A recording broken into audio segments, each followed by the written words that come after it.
take their marching orders from Donald Trump, and when do they break with him? Because at some point, maybe there needs to be a formal... Let's go to the Clintons, Bill and Hillary. They've been asked to testify in front of the House Oversight Committee tomorrow and Wednesday, the president tomorrow and the former Secretary of State on Wednesday. They're not going to show up. I'll be stunned if they show up. So what happens then? Things take a sharp turn when Bill O'Reilly looks at Hillary Clinton and a congressional subpoena and decides the time for politeness is over. What comes next is a direct, eye-opening breakdown of power, privilege, and what happens when accountability shows up and no one responds. The gloves come off, the hypocrisy meter goes through the roof, and suddenly the phrase above the law feels more like a joke than a principle. Nothing unfolds the way people expect. How did a simple request for answers turn into full political chaos? If you have confidence in your government, right this moment in history, please let me know and tell me why. All right, but apparently Hillary Clinton, I have confidence in it. And people are stupid because they don't watch MSNBC, which is the most rank propagandist network in the history of this country. NBC News, Comcast should be very, very proud. If you're enjoying this, subscribe to the channel. It helps more than you might think. The decision by Hillary Clinton and Bill Clinton not to appear before the House Oversight Committee hits especially hard, because both have spent decades presenting themselves as defenders of institutional credibility. Tonight, a basket of problems for Hillary Clinton. That is the subject of this evening's Talking Points memo. Not since President William Henry Harrison died of reported pneumonia in 1841, just 32 days into his term, has that lung infection captured the imagination of American voters. As you most likely know by now, Hillary Clinton faltered at a 9/11 memorial on Sunday here in New York City. Her campaign announcing afterwards she has pneumonia, something they knew. When people who once held the highest offices in government treat a congressional subpoena more like a suggestion than a legal order, the idea of equal accountability starts to feel selective instead of universal. Is this grand jury is trying to go back and relitigate this? Is potentially putting Obama-era people in jail a good thing for the country? Yeah. If these people tried to derail an election, tried to hurt a sitting president by bogus, phony, false conspiracies, because that's what Isn't that called politics? Using them to get... That tension sits at the center of the criticism from Bill O'Reilly, who presents the issue not as a partisan fight, but as a clear test of whether the rules apply equally to everyone. His argument is built on a simple idea that doesn't require any ideological gymnastics. Is far overshadowed by the basket of deplorables comment. To just be grossly generalistic, you could put half of Trump supporters into what I call the basket of deplorables. Right?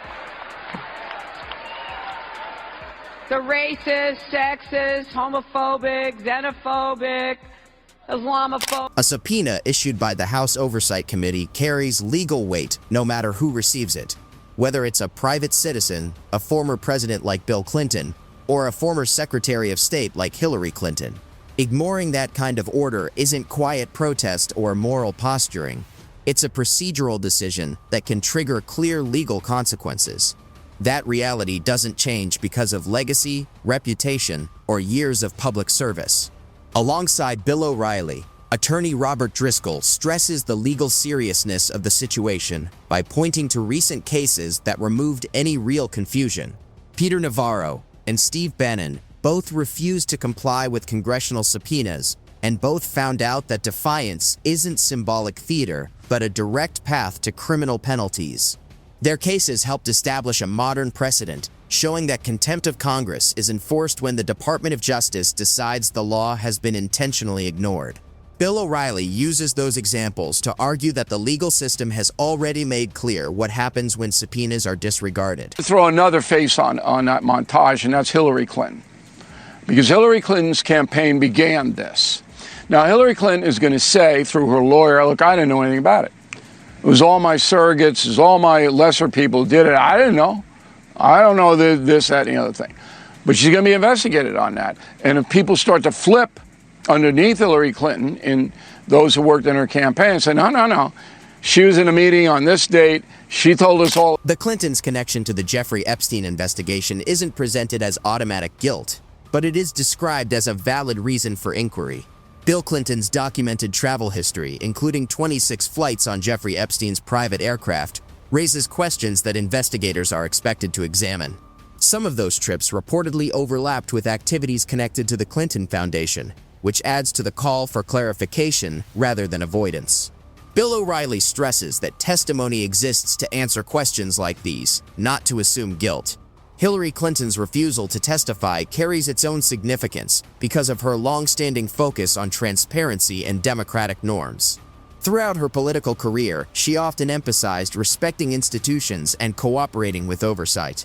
When that message clashes with a decision to ignore the House Oversight Committee, critics see a gap between stated values and real actions. Bill O'Reilly describes that gap as hypocrisy rather than strategy, arguing that principles lose credibility when they're applied selectively. The phrase "nobody is above the law" sits at the center of his argument because it has frequently been used against Donald Trump. When Trump faced investigations and legal challenges, Hillary Clinton and many of her allies argued that process mattered more than politics. They said cooperation with investigators was essential and that legal scrutiny was a necessary part of democracy. Bill O'Reilly contrasts that earlier stance with the Clintons' current position, suggesting the slogan loses its meaning when it appears to be enforced only against political opponents. That's accurate. So I, your humble correspondent, kicked into reporter mode, and I found there are one sworn affidavit by a victim that Bill Clinton was on the island, and a guy named Doug Band, Bill Clinton's top assistant post-presidency, who traveled with Putin on Epstein's plane. He's told Vanity Fair they went to the Virgin Islands where Epstein... Without hesitation, Bill O'Reilly goes a step further by addressing claims that Donald Trump's legal troubles were exaggerated or politically motivated. Even if someone accepts that argument, he points out that ignoring a subpoena isn't subjective or open to interpretation. A subpoena is a clear legal obligation, and refusing to comply is a direct violation rather than a disputed accusation. In Bill O'Reilly's framing, the Clintons' defiance looks more legally concrete than many of the allegations they previously dismissed as unfounded. Robert Driscoll supports this point by explaining the process that follows a contempt of Congress finding.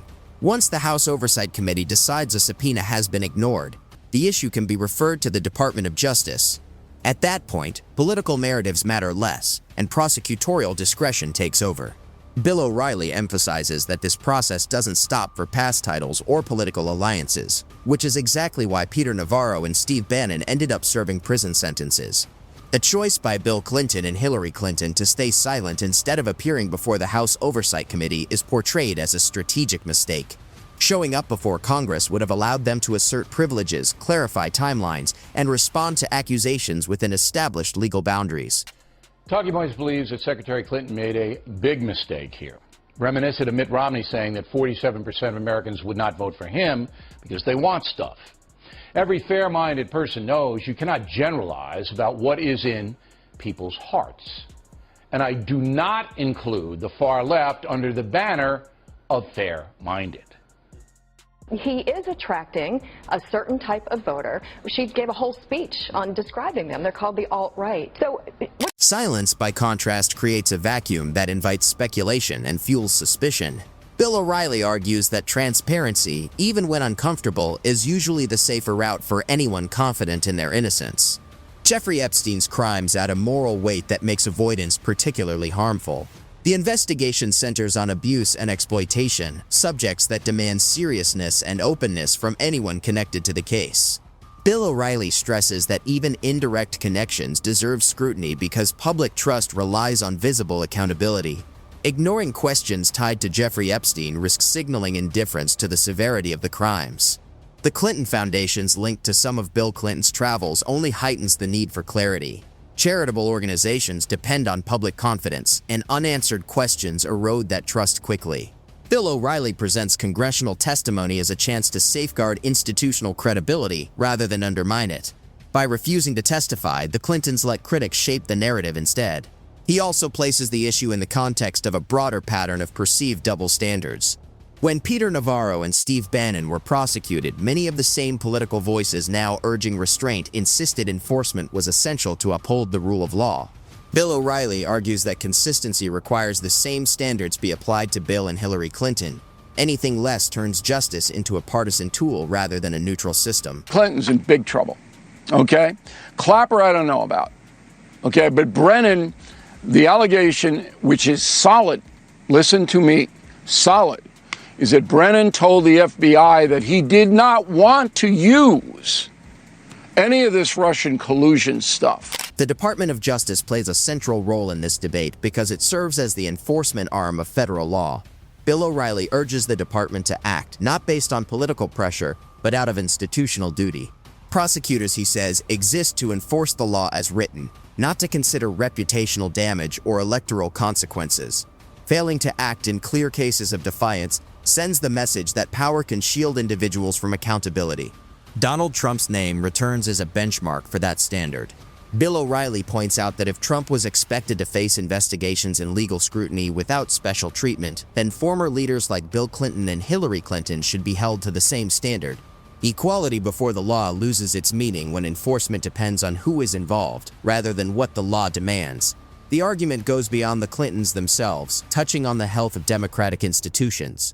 Bill O'Reilly warns that selective enforcement fosters cynicism and disengagement among the public. When citizens see rules applied only to the powerless, trust in government erodes quickly. Restoring that trust requires clear examples of accountability, especially involving figures as prominent as Bill Clinton and Hillary Clinton. The Oversight Committee, James Comer, says, you know, we want your depositions, closed or private, about Epstein. Why? Because Bill Clinton took 26 trips aboard Epstein's plane, a lot of them in conjunction with the Clinton Foundation, which Hillary Clinton is a chief officer of. That's why. Instead, he frames it as a call for answers and proper process.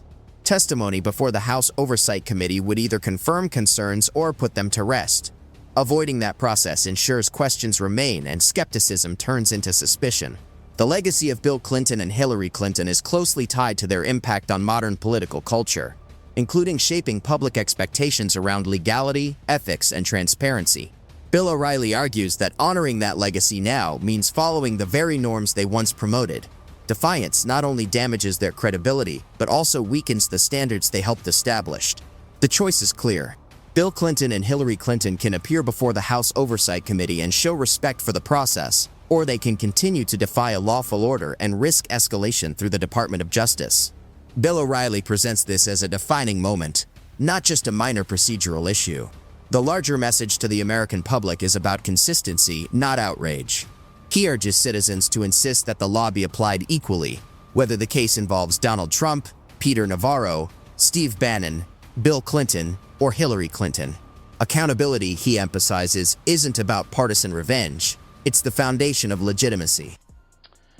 That woman apparently believing that all who support Donald Trump are racist and inferior human beings. That opinion echoed on the op-ed page of the New York Times today by another far-left loon. What Mrs. Clinton's comments really do, what they really do, is mobilize those who were thinking about voting for Donald Trump. Not his hardcore supporters, those who are not quite sure. I mean, come on. Branding people racist is despicable. Everybody knows that, unless there's undeniable... In the end, the debate comes back to a single principle repeated so often it risks losing its force. No one, not even Bill Clinton or Hillary Clinton, can claim to be above the law without undermining the very system that gave them power. Bill O'Reilly stresses that only through equal enforcement and a transparent process can this principle regain meaning and restore public trust. Beyond the immediate legal issues, he broadens the view to show how institutional silence worsens the problem. He points to the muted response from major media outlets that once prided themselves on aggressive oversight when other figures were under investigation. This lack of sustained scrutiny, he argues, creates an information imbalance that shields Bill and Hillary Clinton from the same level of questioning routinely applied elsewhere. That imbalance doesn't just distort public understanding, it shapes which stories gain traction and which quietly fade. Bill O'Reilly also highlights the timing of their refusal, arriving at a moment when public confidence in institutions is already fragile. Trust in government, media, and law enforcement has been weakened by years of perceived inconsistency. Against that backdrop, the Clintons' decision to ignore the House Oversight Committee looks less like a calculated legal tactic and more like fuel poured onto existing skepticism. The optics matter, and O'Reilly emphasizes that experienced political figures understand optics better than most. To the Department of Justice. The Department of Justice prosecuted both of them and gained convictions. In both cases went up on appeal, and both convictions were upheld. Okay, so that was Merrick Garland and Joe Biden, the president. And they put them in the jail, and Navarro and Pannon both said, okay, I'm willing to do the time. Now, that's not going to happen with Bill and Hillary Clinton, is it? I wouldn't be so sure. I think it could happen. Do you think a sitting president, a former president of the United States, is going to get sentenced to prison? Another angle Bill O'Reilly raises involves precedent beyond U.S. borders. He argues that American credibility internationally depends in part on its willingness to hold its own leaders accountable. When the U.S. lectures other nations on the rule of law and transparency, those words carry weight only if they are clearly practiced at home. Allowing figures like Bill Clinton and Hillary Clinton to evade oversight weakens that moral authority and opens the door to charges of hypocrisy from both allies and adversaries. O'Reilly then turns to the cultural impact of normalized defiance. When high-profile leaders sidestep legal obligations without immediate consequences, it sends a signal down the chain. Lower-level officials, corporate leaders, and even private citizens may conclude that compliance is optional if one has enough influence. Over time, that mindset erodes the idea that laws are shared boundaries rather than negotiable inconveniences. He also highlights the generational effects. Younger Americans, already skeptical of politics, watch how accountability is enforced in practice, not how it's spoken about in speeches. Seeing figures like Hillary Clinton avoid scrutiny while preaching civic responsibility creates a disconnect that discourages engagement instead of inspiring it. Democracy, he argues, struggles when participation feels uneven. The focus then shifts to institutional self-preservation. Bill O'Reilly warns that Congress weakens its own authority when subpoenas are ignored without consequence. The House Oversight Committee exists to investigate precisely these kinds of issues, and failing to enforce its mandates diminishes legislative oversight overall. That weakness doesn't favor one party forever. It eventually erodes checks and balances for everyone. Finally, O'Reilly frames this as a choice between short-term political comfort and long-term institutional health. Protecting familiar names may ease immediate tension, but it sets a costly precedent that will resurface in future crises.